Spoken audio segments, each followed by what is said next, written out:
How powerful is Zhang Qiling's D- finger sai? Everyone was also very shocked by the magical scene. They didn't expect that the little brother's fingers could burst out with such a powerful force. The reason why the little brother chose to break the wall in this way is that there is a kind of acid used for alchemy in the wall. Once it is handed over to a person, it will be burned to ashes immediately. If it weren't for the little brother present today, I'm afraid all of them would have to explain here. At first, Zhang Qiling conquered the 1,000-year-old female corpse with his own Qiling blood, but when everyone was about to escape from the corpse cave with oars, Wuzi couldn't help his curiosity and looked back at you. As a result, he was directly hit by the lady's knife. In a blink of an eye, Wuzi woke up with his painful back of the head, and at this time he was horrified to find that his uncle and the others were all gone. He was the only one left in the huge cave, and the female corpse was standing quietly at the bow. Are you a human or a ghost? Have you seen my friend? The next second, the lady raised her hand and pointed forward, as if she was showing her the way. In fact, the real name of this thing is Mei, which is the soul of the white-clothed female Zhang Zi. The purpose is to use Wuzi Jiang energy to leave here. Fortunately, Wu Xinqing knocked Wuzi unconscious at the critical moment, and everyone was able to escape from the city cave safely.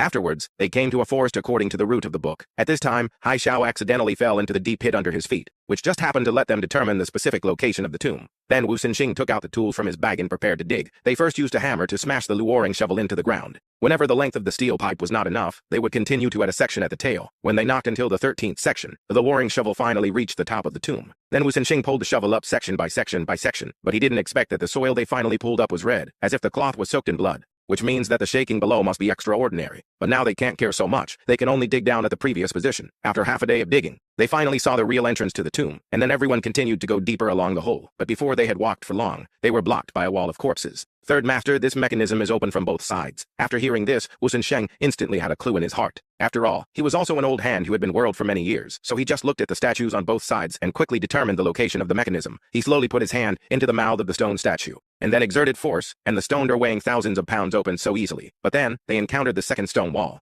Pansy wanted to break the wall with great force, but Zhang Qiling stopped him at this time. There was no anti-Midas theft interlabor here, and all the bricks could only be taken out, not pushed in, and could not be smashed. There was not even a crack in this wall. How could the bricks be taken out? As if responding to Pansy's doubts, the next second, the brother's palm suddenly exerted force, and a brick was pulled out of the wall by him. Afterwards, the young man inserted the red-hot needle into the wall, and only when all the acid inside flowed out through the pipe did everyone start to smash the wall with confidence. Following the hole in the wall, they finally came to the main tomb. In the center of the tomb was a pancake stand. They walked up carefully to check and found a headless mummy inside. Wu Zhenxing speculated that this person should be the husband used for sacrifice, because slaves could not wear hand gestures. At this time, everyone was attracted by the treasures in the big tripod, except the young man who was staring at the dark coffin behind him, as if there was something in it that made him afraid. And at this time, Pansy jumped into the ground and wanted to take away the burial objects inside directly. Don't move. Then, the coffin suddenly began to shake violently, and black smoke continued to billow out, and finally even the coffin board was lifted up. Seeing this, Zhang Qiling actually knelt down in front of him on the spot.